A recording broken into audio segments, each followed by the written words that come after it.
What is going on, everybody? I'm back again here on YouTube. I'm probably trying to share this to go ahead and share it to Facebook. You guys like, subscribe, and share this, all over your social medias and whatnot. But today, I wanted to talk to you guys a little more about the phonetic understanding of homophonic words. This is that words that sound alike but appear differently when written down on paper. Okay? So, words are sentences, and every sentence is a word, all right? This is what acronyms are, right? And words themselves are essentially acronyms of couples of letters, letters that are taken from other words to combine to make another word.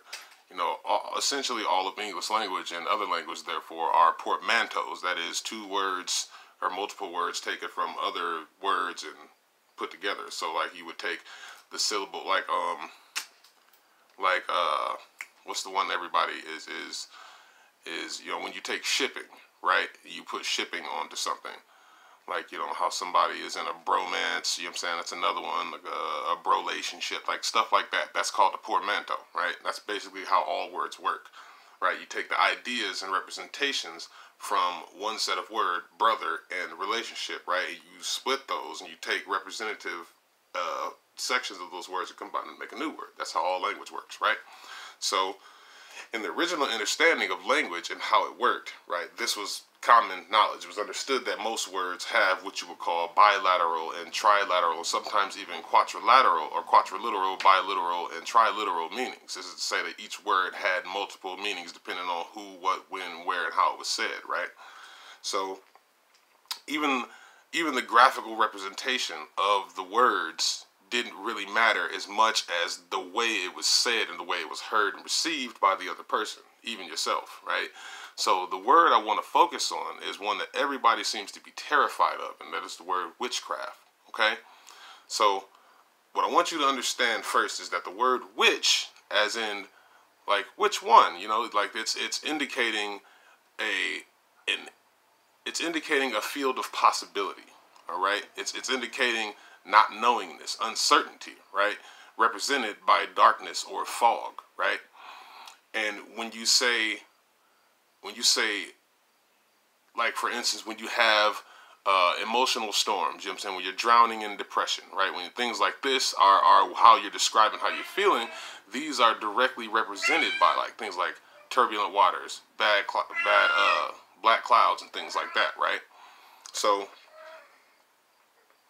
when you think about the word witch, just think about it means more, especially like when you're talking about selection. It's indicating that there is a probability and there's a darkness that needs to be looked at, right, and addressed. Okay.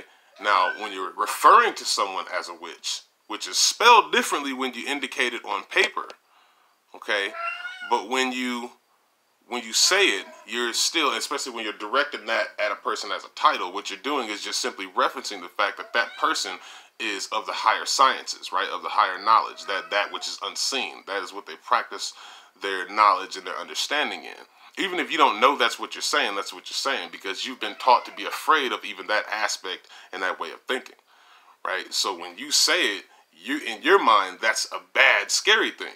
But when you're saying it to them, they understand, or we understand that that's what you mean, but we also understand that that's not what it is. And the only reason you think that is because you've been told and conditioned to think that over hundreds of years, thousands even, right? So, like, think of it as, like, again, like, you gotta understand that the metaphysical stretches outside of the physical. Spoken words and written words themselves are physical. But the sound, the actual emanations of the words and of the powers of the words, the ability of a word to change your mind, right?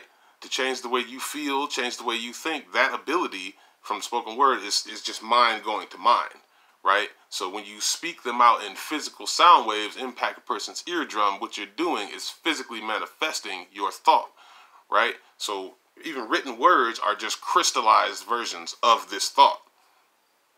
Okay, so witchcraft, when you say it, when you speak it, understand that that's just a mastery of that which is often ignored, often unseen, right? And you're attempting to craft it, you're attempting to create and build and manipulate and sculpt and take charge of those aspects of yourself instead of ignoring them, right? Because even Christianity, even other religions, any religion or discipline that has you focusing your attention or asking for something, wearing certain colors, praying at a certain time of day, that's all witchcraft, right?